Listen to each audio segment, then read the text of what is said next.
Welcome to Silver Lining with Shreya. I'm your host Shreya Baronia, an author and a self-love coach. In this podcast, we learn one lesson every week which takes us closer to finding our silver linings. Hi Aldric, welcome to Silver Lining with Shreya.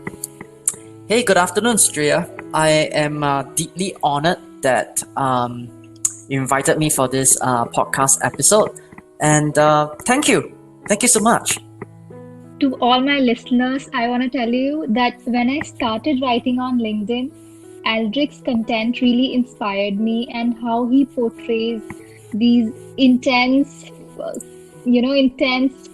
feelings and emotions into his posts are amazing. And this is when I started to follow you, Aldric. Thank you so much. I think that it's amazing. It's amazing how big the world really is, physically and digitally. Because now with the digital world, we are connected. So long as we have a smart device of some sort, and we download a social media platform of some sort, and I love your contents a lot because it says a lot about the person when we look at the contents. It says a lot about what we believe in. It says a lot about the world that we live in, right? I'm not too sure if you followed me first, but in my impression, I thought I followed you first, right? So I think that's how we got acquainted, and it's kind of amazing. It really is. Don't you think so? It is, absolutely. And I noticed that you have a really powerful brand on LinkedIn.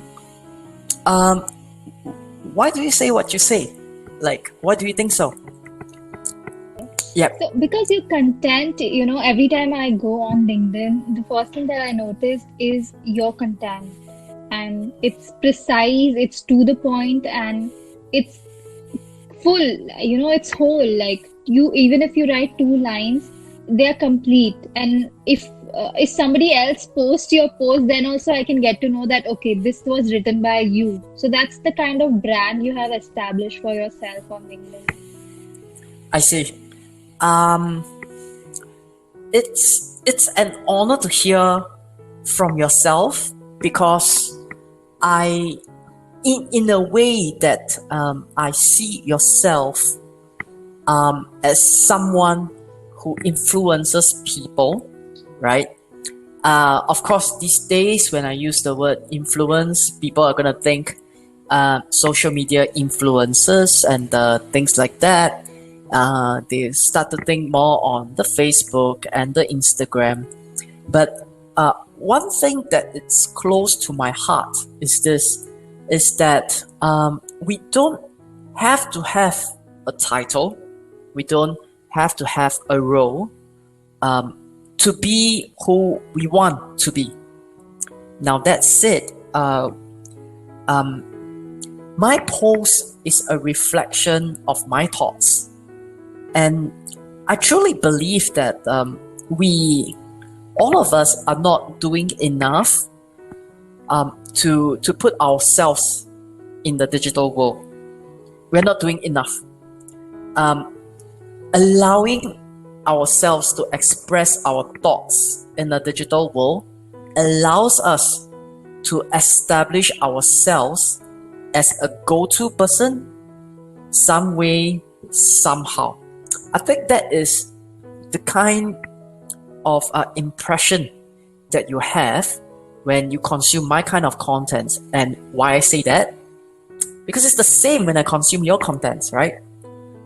When I consume your contents, regardless of what you write, we all write with an intent, and we all package it in a perspective that aligns with us a lot. So when I see Shreya, when I see your contents, regardless, right? If it's a pure text or an image, and it could be a video, the important thing is that when I look at it, when I look at the way the messages are crafted, when I look at the intent of that message, I know that's you. I know that you are doing all this because you believe a lot in self-love, and you believe a lot in taking care of yourself, right? And that's important. To me, it is in parallel, right? There are certain thoughts that I would like to put forth into the digital world. There are certain ideas that I am very eager to share with the rest of the world, right? And gone are the days where microphones are dominated by the big shots or those who are famous.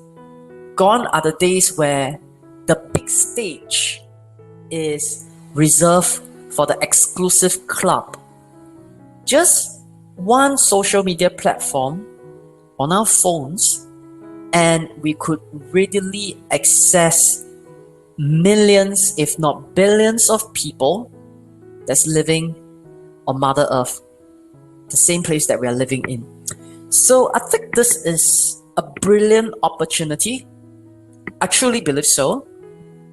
I truly believe that if we are willing to commit that little bit of time every day, if not every alternate day, just to share our thoughts, our ideas, and how we can bring value to people, we could be so much better off, right?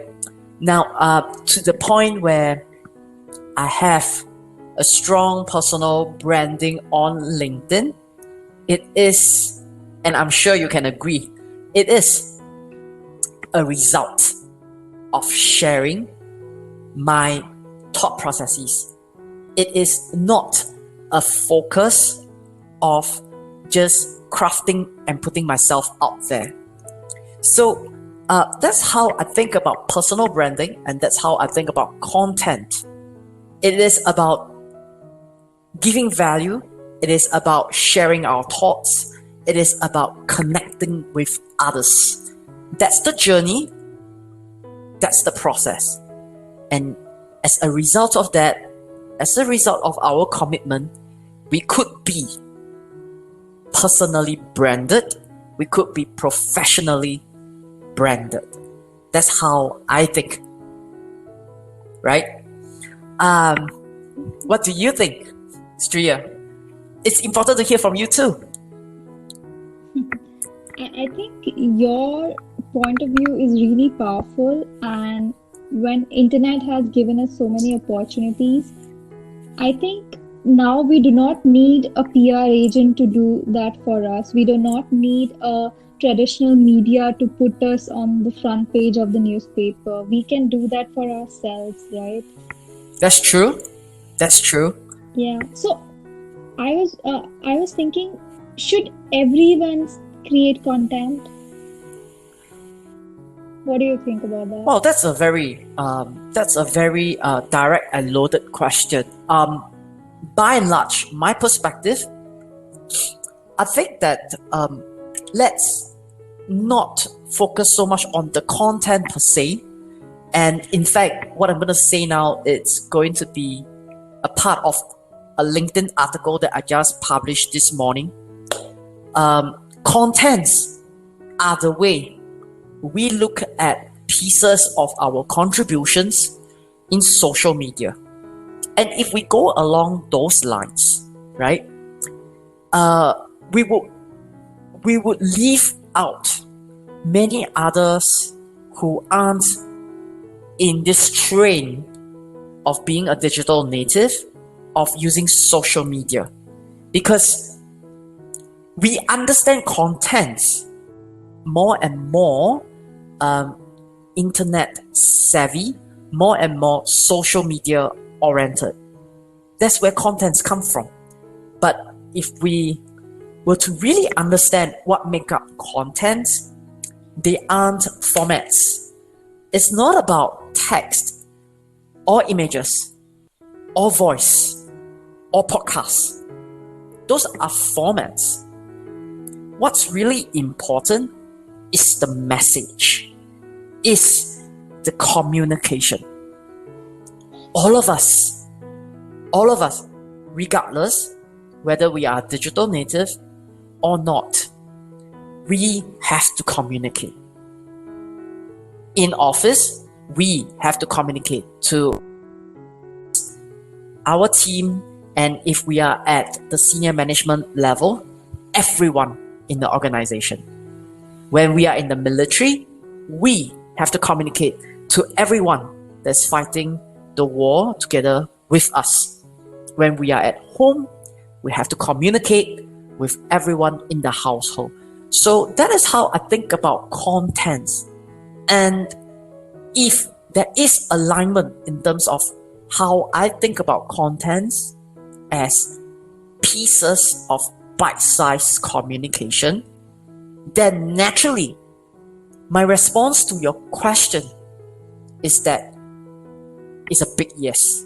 We should all be producing content because we should all be communicating to others based on what we believe in, based on what is good, and based on what is real. That's what I think.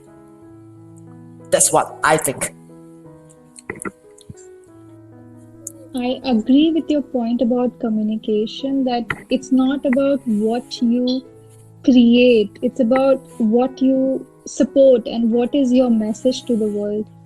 So instead of looking at it as a content creator's point of view, we should look at it as someone who has a message for the world, something valuable that you want to leave behind. It's for sure. That is for sure, right? When we look at a piece of content, it is a thing. It's just a thing, right? What is important is the message that we want to communicate to others. And if that message resonates, if that message has depth, it could become a legacy. It could be. So, to your point, where we should be discerning in terms of the messages that we put forth, we can think about the legacy that we leave behind when we naturally expire. Now, my point to that is very simple. Shreya, one day I will expire. I won't live forever, but this podcast will live forever, isn't it? So long as it's not lost. People will still understand that there was once this person with the name of Aldric, was a Singaporean, and he believed in these things that are good for the world, right? It could be a podcast, it could be LinkedIn, it could be Twitter, it could be a webinar, but these contents, they live on. Now that's what I think. To your point, for sure. To your point on the depth and the quality of the content, I am not in an audacious position to tell people that or to judge the contents that they put forth, because maturity comes with time. If we look at some of the Instagram influencers, they are very young, right? So at where I'm standing today, and if I look at their content, naturally I would think that some depth would be lacking, and that's not their fault. It's my fault, because I judge based on where I am today, not based on where they are today. So that's what I think. Too many of us spend too much time thinking about what should be quality, or the lack thereof, when we peruse or read somebody else's content, right? I think it all takes time. It's a maturity process. I totally agree with you, Aldrich. There was something you mentioned, and I want to talk about it. You mentioned being a digital native. Can you Right. explain that? Being a digital native as an idea is not new. First off, what is a native, right? Like yourself, Shreya, you are a native to the country that you're living in, the country where you're born in, right? You are a native. You understand the place that you stay. You understand your fellow citizens. You understand the environment that you're in. You're a native. You understand all these. These are the way we interact with the physical environment around us. Now, for most of us, we think about being a native, and we think about living in a world that is in one realm, and that is the physical world. By physical world, we are dominated by our five senses. We interact with this world with our eyes, our nose, our mouth, our ears, and our sense of touch. It's physical. It's physical. Now, truthfully, we don't only live in one realm. With the internet, now we have an alternative world that runs in parallel. That's the digital world. By being a digital native, it is to understand how we can position ourselves in the digital world. It is to understand how we can interact with each other in the digital world and how we communicate with each other in the digital world. That's what I mean by being a digital native. This world is rapidly and exponentially expanding. This world has a lot of potential and opportunities. It has given rise to many unknowns who have since propelled themselves to greater heights. Who do I refer to? Social media influencers. They bet big in the digital realm. They understand that if this social media thing stays and grows and continue to evolve, being there early means they're going to have all the first-hand advantage because everyone will know them. And therefore, with the growth, with the amount of people that is using social media, they would able to see what the influencers are doing. This, being a digital native, is very, very important because you can be a big brand out there in the physical world, but you being a relative unknown in the digital realm means any influencers could finish you off almost immediately. That's what I think. I think we are global citizens physically. I think we are digital natives as well.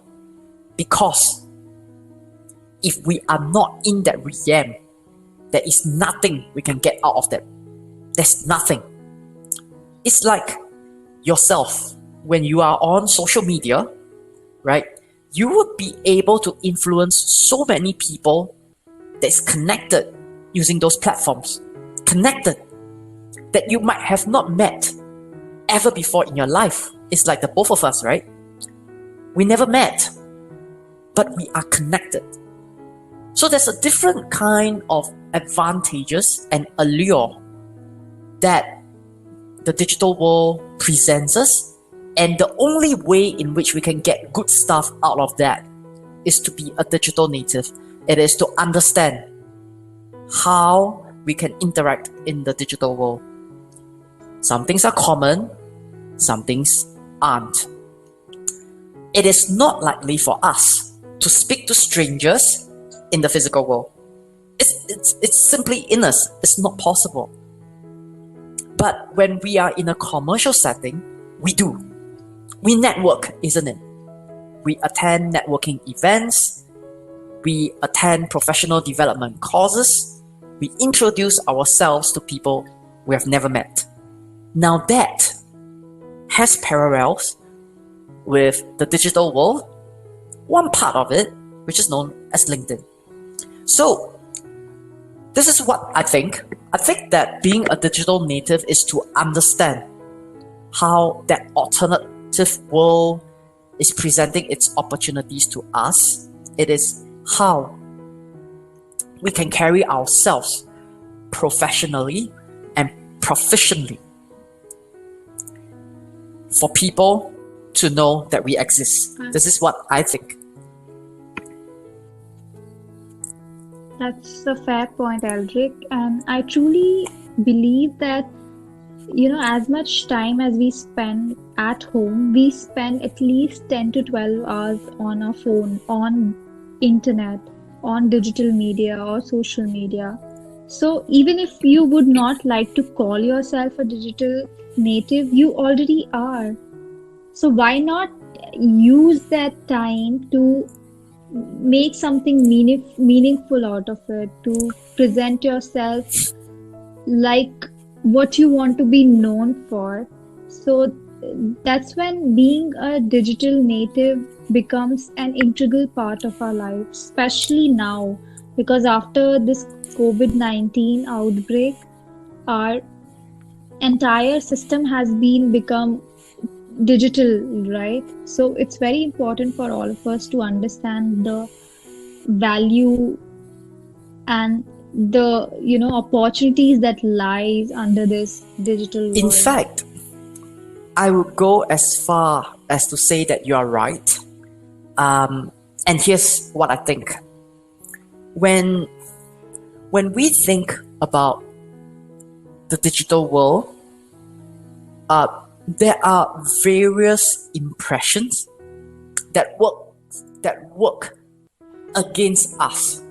So, for one, there are still vast majority of people out there who believes that technology itself is complex and therefore they are fearful. Anyone who has been through a corporate environment, they typically don't enjoy IT projects, isn't it? It's complex. It takes up a lot of time. There's a lot of issues, and you can't really resolve it very, very quickly. So there's a vast majority of people who think about technology in that way. It's complex. Where we are today as users, we are now spoiled because the various forms of user-oriented technology has become so easy to adapt and use. We no longer think too much about it. We don't. It's like now we are doing a podcast, we're doing a recording on Anchor, and for me to get into this recording, all it takes is for me to fill up my name, fill up my email, create a password, you provide me with the link, and that's it, done. It is so straightforward. But people don't think about it in that way. That's the first level that goes against us, right? The second level that goes against us has nothing to do with the applications that is present on our smartphones. It is about a prejudice, a mindset, and a judgment from a vast majority of society that we should not keep using our phones. They are highly addictive and it makes us dumb and it's not worthy of our time. I would say this. It's true if you keep playing mobile games, right? It's true if all we do on the various social media platforms is to give a thumbs up or give a heart shake, and we use it as an entertainment tool where we scroll on incessantly. To that part, I agree, but to a large part, I don't. There are many people who can see that future which is predicated upon user-oriented technology platforms. COVID-19, as you correctly mentioned, is a testament of that. Any businesses that doesn't have an online presence prior to the government lockdown, they're finished. Then, because the government or the policymakers has effectively closed off all revenue streams if all you have is a physical presence. Now think about this. If you have a physical presence and you have an online presence, then what you have just done is not out of commercial vanity. During this period, what you have just done is to create a survival avenue for yourself, because when your physical stores are shut, your stores live on online. Your customers, your prospects, your consumers, they can still reach you. So that's what I think. And you're perfectly right. During this period, when we look at it, it will become the standard playbook of any pandemic that's going to happen in the future. Now, I'm not a doomsday guy. I don't like that. But I'm looking at the realities that we are being confronted with. If we are hit by a tsunami, a hurricane, or a cyclone, the physical world gets damaged, but the online world may continue. So is this a matter of addiction, or is this a matter of survival? It is up to us to decide. That's what I think. And businesses who can't pivot during this period, they're very, very likely to find that the world after lockdowns, the world after COVID-19 is a very difficult one for them to adapt. That's what I think. That's a very nice way to put it, Aldric. So if someone hasn't started taking conscious decision about using digital media, where do you think they can start? What are the basic steps they need to take to start this journey? I think what's prevalent, based on what I see, even with my mentees, is that we overthink things. We simply do. We like to spreadsheet ourselves to death. We like to produce plans that once it is completed, that's no longer relevant. I think that the complete opposite works. To be a digital native, and in fact in everything that we do, execution is the key. We are not going to perfect it in our very first content creation, regardless of platforms, regardless of formats. It's simply not possible. It is about experimentation. We don't get there. We try our way to get there. It's a journey. So I would say that first off, if we are serious, or if we want to give this being a digital native idea a shot. The important thing is to immediately produce a post. Immediately, and not overthink it. We don't have to have a perfect message. We don't have to have a target audience, because as we first start out, it is not possible to identify that our messages, our content goes to the audience that we think we are targeting. It might attract attention from a different audience group, and that's fine too. So it is a series of experimentation. I would say give it a try. For most of us, we look at being a digital native in various platforms. So there are the blue chips, which is the Facebooks and the Instagrams, the Snapchats and the Twitters. Of course, they've been there for many years. In fact, I think since the last decade or so, Facebook has been there since 2004. There are the up and coming, which is the LinkedIn, which is the TikTok. But the point is this. First, we start, and then we will appreciate the kind of audience that's in the respective platforms. If you are in the food and beverage business, if you are in the fitness industry, chances are you're gonna get a lot more just investing your time in Instagram and in TikTok.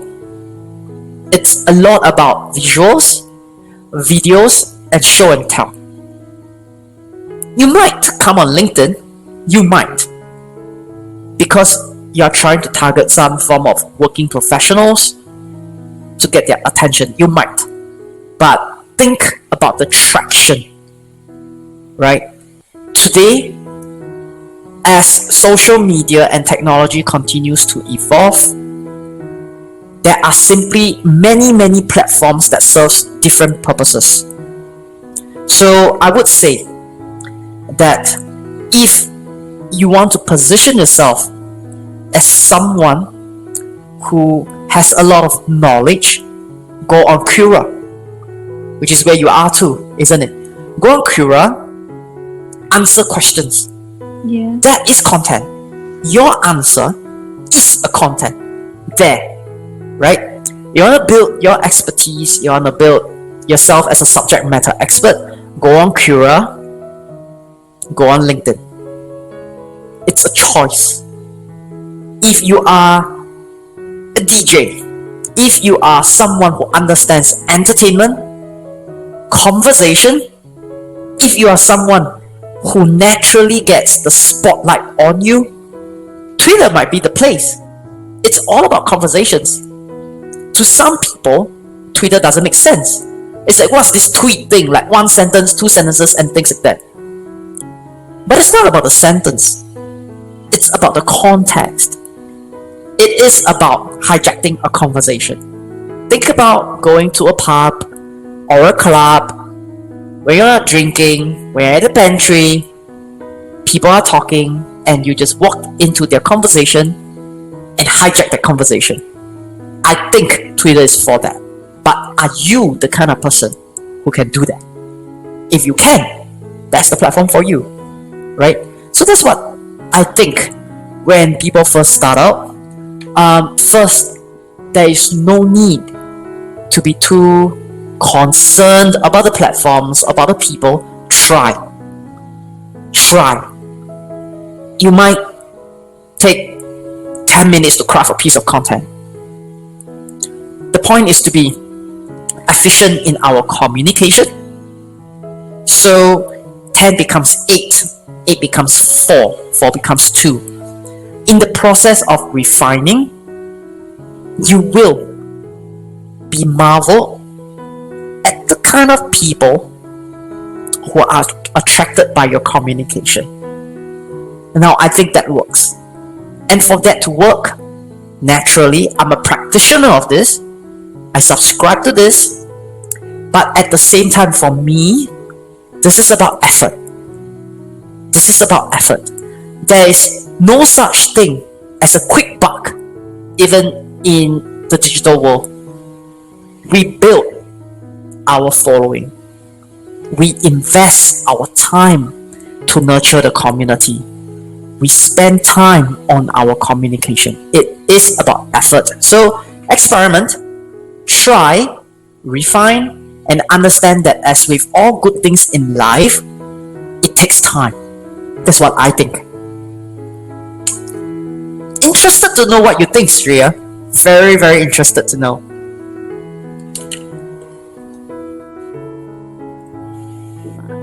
First of all, that was a really eloquent way to explain why people need to start doing it and how they can start. I'm sure a lot of people must have gained a clear insight into it. I would like to add here that, before even thinking about the tractions and the science of following and followers, we should focus on the message. So if in case you are a creative person who is into illustrations and drawings, then maybe you should start from a platform that is especially made for artists, like Pinterest, Instagram, Behance. Whereas if you are a person who is into blogging, then you should definitely be on Quora, Medium, and LinkedIn. And you know what, Aldric, I noticed a great deal on LinkedIn. Whenever I wanted to hire a content writer, I had to really struggle hard. I had to create a post on Facebook and ask my friends about their networks. But after I started spending time on LinkedIn, I realized that I don't have to do that because there are so many content writers available on LinkedIn, and I'm sure every day they would get asked about their prices and they would get work deals on LinkedIn. So it's just not about creating a brand; it's also about getting something in return. So if you do not post your work, then how do you think the people who need you are going to find you? So it's very important to post content and find a medium for yourself, right? Like Aldrich spends most of his time on LinkedIn, and there are people who have their special platforms. So choose one for yourself that goes handy with the kind of content that you want to create and stick to it. Be consistent, create good content, and the audience is I'm going to with you come back to 100% on you. that. Definitely. I think given that um, given that internet has unlocked a lot of potential for all of us in terms of job opportunities, in terms of work, it has truly revamped the way we think about the work ecosystem.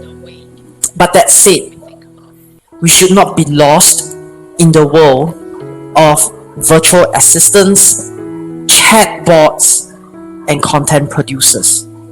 To your point, Stria, to your point, it is important that we create our own content.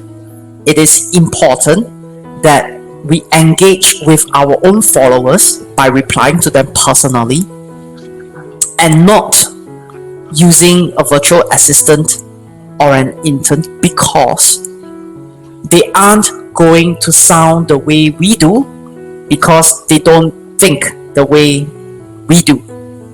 So at the onset, at the very beginning, this is about us.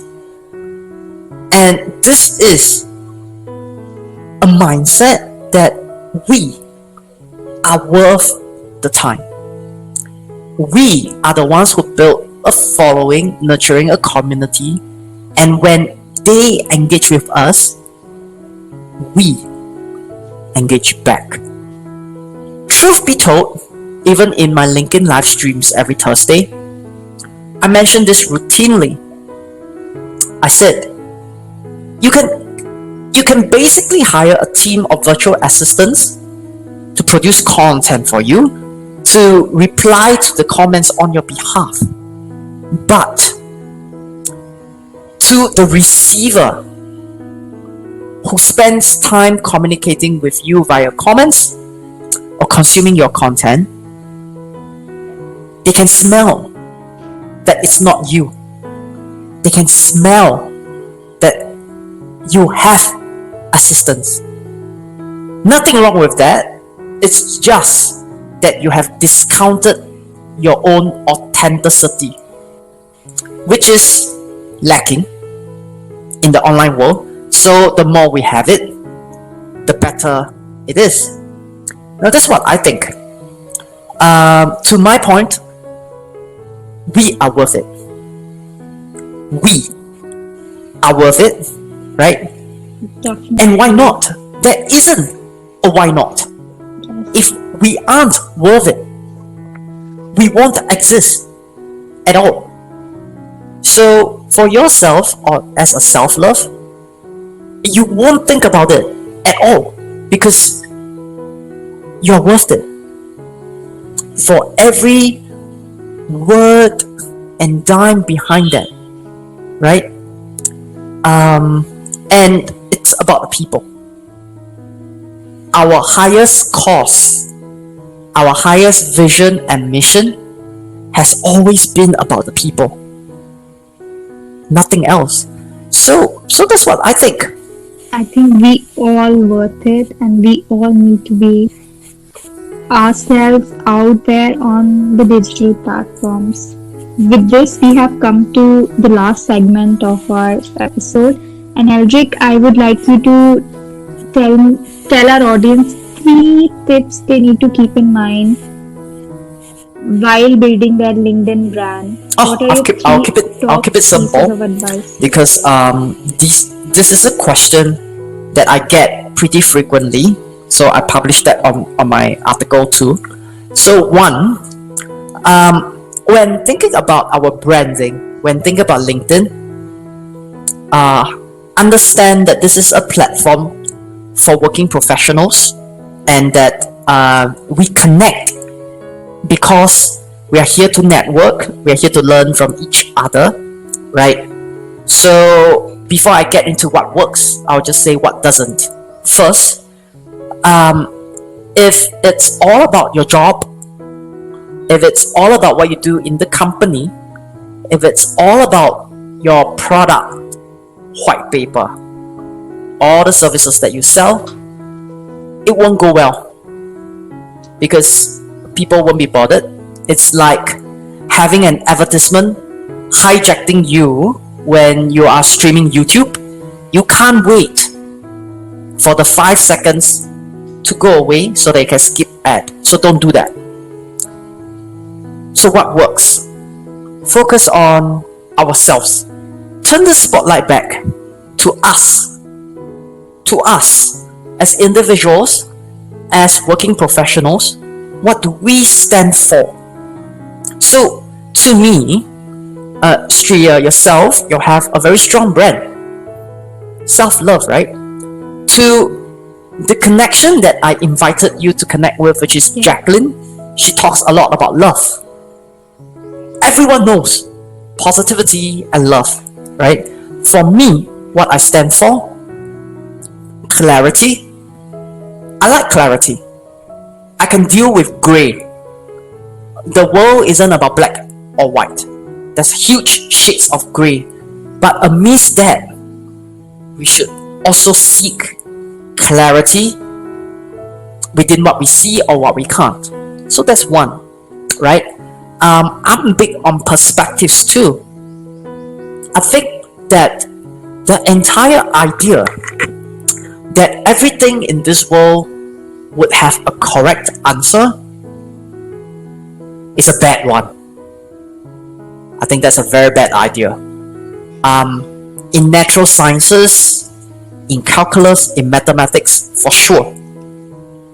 To say that you're going to invent a product that goes against the law of gravity is a waste of time, because gravity is real and I can prove that it exists. Yes or no, right or wrong. But beyond the world of natural sciences and mathematics, where humans are directly involved, psychology is a very interesting thing. There's no such thing as a right or wrong answer. The opposite of a very good idea is not a bad idea. It is an untested idea. So are you going to test it? Because if you do, you might open new doors, and that's good. And if you don't, you can stick to that very good idea that someone else would have popularized way before you, right? So that's what I think. So there's clarity, there's perspectives, and combined, to me, that is about living life with depth. To have our own mind, to be able to think the way we are, to think the way we do, independently. Why that's important? Too many of us give our intelligence back to a crowd, to society. In times like this, where there are social tensions around the world, the ability to think on our feet is very, very important. Otherwise, we would be swept away by emotions. So that's what I think. So first, what we stand for. The second point, understand that to build a strong personal brand on LinkedIn or other platforms, it is not enough to just have things or beliefs that we stand by. It is about marketing it. And by that I mean pushing your communications out in various content forms, which can be text, articles, audios, videos, PDF uploads, even simple short liners, right? You have to tell people what you stand for in order to have a brand. Otherwise, no one knows that you exist at all. So there's no brand. The brand is about you. The brand is about what we think, what we stand for. Then probably the last point is that we need to learn how to get people to understand us. To understand us. Branding at its core is about impression. Branding at its core is about impressions. When I think about Shreya, what do I think about? That is your brand. When I think about Shreya, what do I think about? Self-love. Cura writer. Book author, right? That's your brand. That's my impression of you. It's your reputation. So when trying to create a brand online, forget about the kind of history that we have personally and professionally. That question should be, when people think of us, what do they think of? Are we a natural consultant? Are we about the environment? Are we about creating wealth? So that's my response to your question. 3 points. First, what we stand for.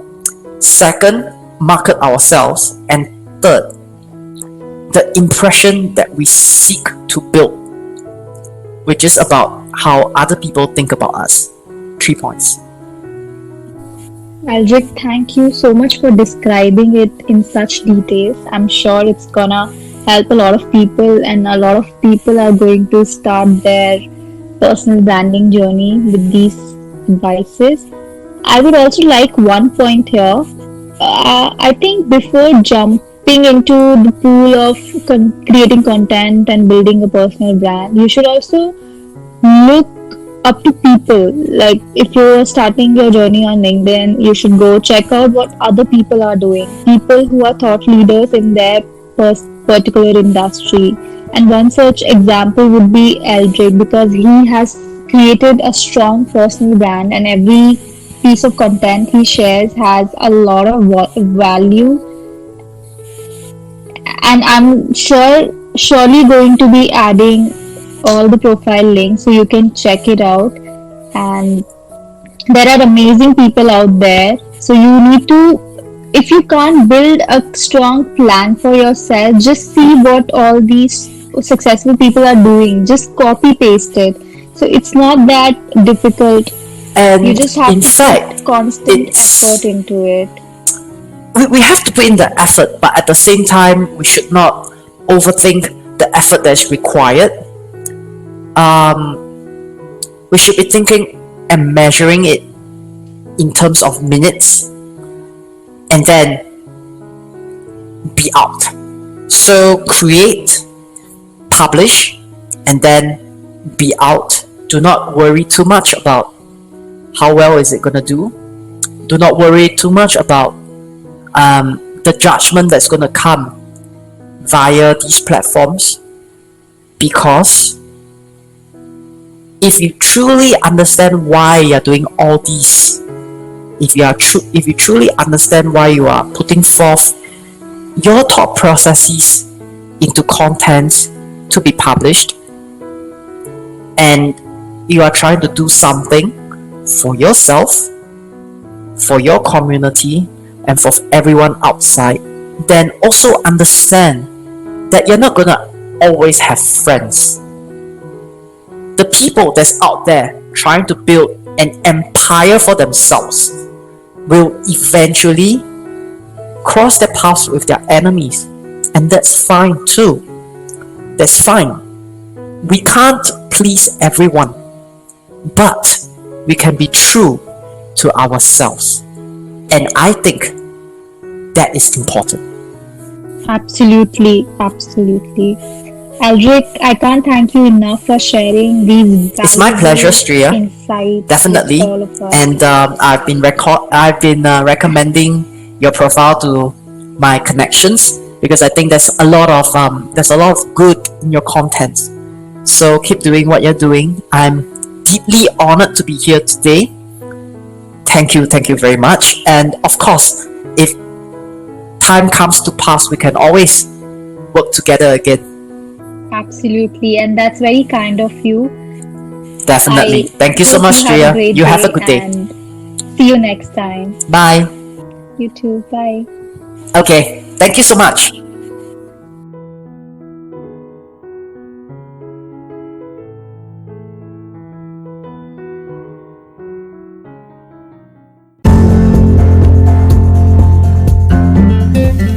Thanks for listening to the podcast. If you learned something meaningful from today's episode, share it with your friends and do your bit to support them. Lastly, I love you and I hope you continue to shine.